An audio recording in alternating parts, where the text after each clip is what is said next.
Well, when I was a grade schooler, I was growing up in southern Wisconsin. And I can remember on some of those really, really lazy summer days, I would make my way back to lower Genesee Lake. And I'd just mess around all day. I mean, I'd swim, I'd explore, I'd do just whatever my heart desired to do until it was supper time. I remember on one particular occasion, I'd made my way to the other side of the lake, and there was this really neat beach. And when I made my way over there, I discovered that there were like hundreds and thousands of minnows that had schooled, right on the edge of the lake shore. And for whatever reason, I just decided I was going to see if I could catch some. And I remember, kind of trying to herd a bunch of them into, like a little pool where they'd be easier to catch. And I'd kind of get some in there, and then I'd kind of close off the pool. And then I'd walk in there, and I'd begin grabbing after all those minnows. I bet I spent an hour trying to catch minnows. How many do you think I got? Anybody want to take a guess? 0. The answer is 0. I got none whatsoever. Because those little things are fast. And when you get them in a little pool like that and they think that they're being threatened, they are very skittish and they are fast, and their self-preservation mechanism kicked into high gear, and they would have done anything to avoid me, the perceived threat. It's interesting. I think Jesus experienced a similar phenomenon when he came to planet Earth. I believe that when Jesus Christ showed up on planet Earth and he began his public ministry, he was confronted with a bunch of people that he wanted to save, he wanted to get his arms around, he wanted to love, he wanted to help, and yet those people had their survival instincts in full gear, and they were skittish, and they were skeptical, and they were mistrusting, and they were not about to naively believe in some Messiah. See, other messiahs had already been on the scene, and it hadn't turned out too well. Did you know that right around the time of Jesus, right about the time he was born, a series of revolutionaries arose in the Palestine area who all laid some kind of claim to being a messiah and a deliverer? One's name was Judas, and he was an outlaw. Another's name was Simon, and he was the son of a slave in a royal family.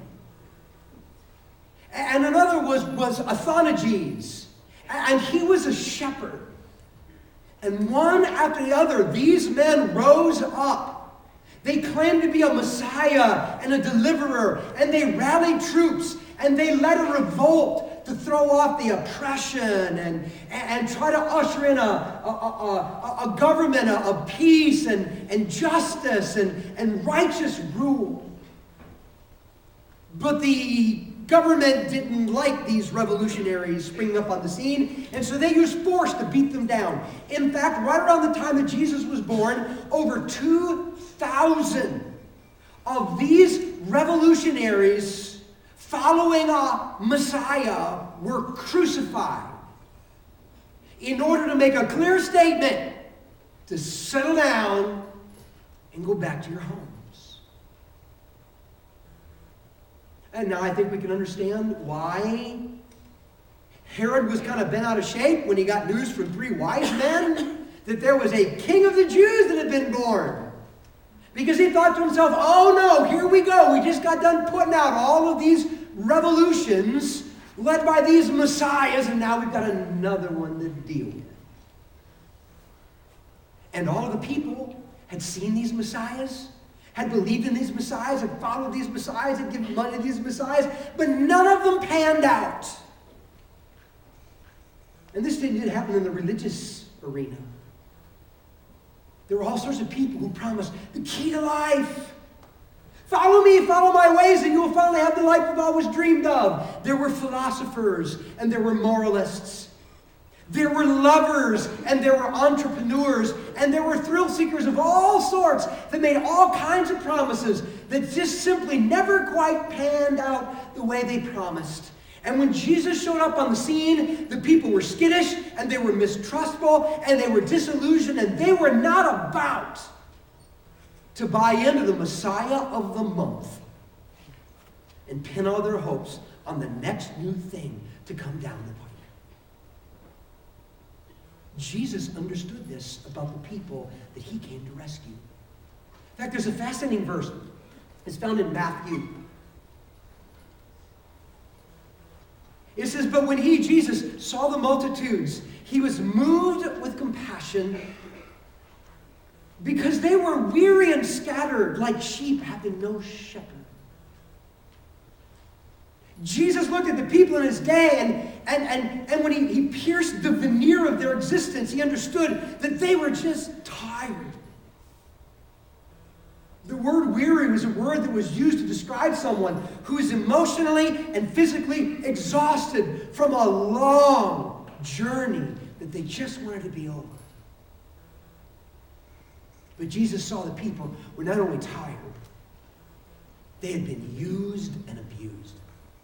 Because this same word, here translated weary, was a word that was used to describe someone who had been brutally mugged, who had been beaten to within an inch of their lives and robbed of everything precious and left for dead. This same word, here translated weary, was a word that was used to describe corpses that had been mangled by wild animals. Jesus looked at people and said, "You're tired. And you're tired because you've been abused and you've been used. You've been sucked dry and kicked to the curb." He looked at them and saw that they were scattered. He knew that they had been abandoned, let down, and now they were left just to themselves to figure out their own way through life. See, this particular word was a word that meant to be thrown away with contempt. It's the same word that was used when Judas, in horror over his betrayal of Jesus, took his 30 pieces of silver and threw them to the ground. It's the same word translated scattered here. And people who were tired of being used and abused were then taken and discarded when they were no longer of value. They were left all by themselves, wounded to figure out their own way through life. And Jesus knew this about people.